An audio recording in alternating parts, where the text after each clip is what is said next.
This is KATU News at 11 on your side.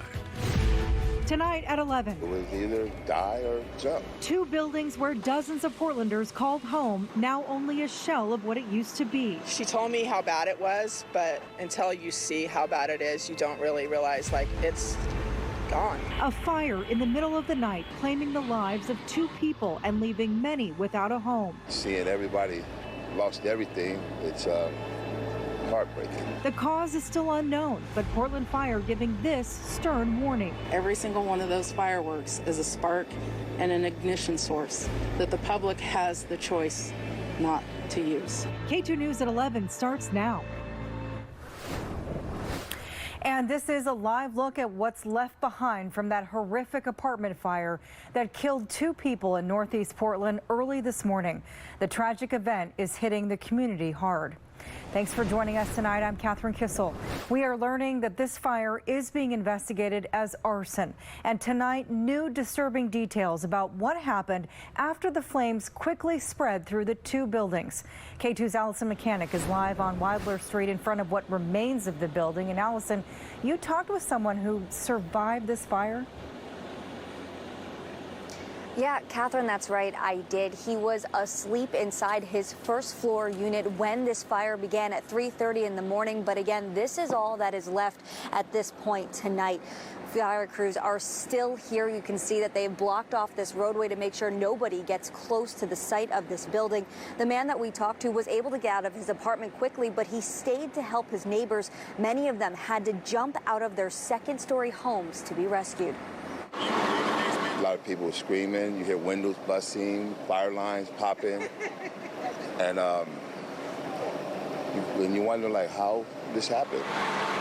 That's the question fire investigators are still trying to answer tonight. These are the things that we fight and try to prepare for. All the Portland fire chief has been able to say so far is that this fire was preventable. It spread quickly and easily, covering the entire building. Despite firefighters' best efforts, the stairs became unusable, trapping people inside. I watched the guy on fire on the bridge landing, and he stayed in that upper floor where the fire looked like it did the most damage at, and he just couldn't get out. He was trapped. Dwayne Perry was asleep when the fire first started. He rushed out of his first-story home, but when he saw his neighbor's only option was to jump from their second-story unit, he stayed and used his body to break a woman's fall. It was either die or jump, you know. It was either die or jump. You know, I heard it in her voice. That's what she said. She didn't want to die. And no one wanted to die, you know. Perry wasn't seriously injured. He was able to walk away from the fire with just a blister on his foot. Despite living through it, he's still in disbelief. To see, you know, I mean, that's my life was in there, you know. That was my home, you know, everything. But the worst part is knowing that two of his neighbors didn't survive this fire.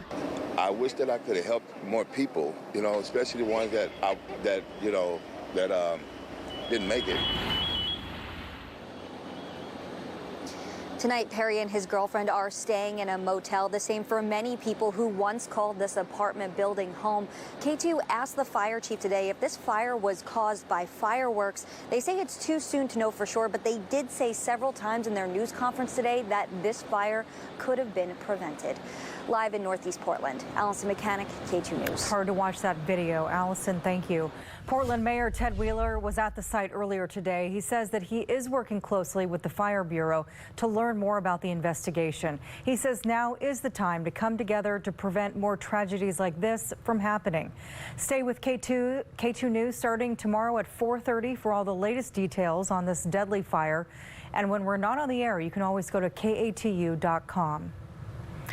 Officials have been warning about high fire danger for the past several days. We want to get right to KATU's Joe English to talk more about this. And we've heard a lot of fireworks tonight, Joe. Yeah, I was just outside listening, and it was really easy to hear. So a lot of people not paying attention to the rules about not lighting fireworks. We'll see what happens with that. But part of the problem, it's been hot. Yeah, we've gotten a break from the temperatures.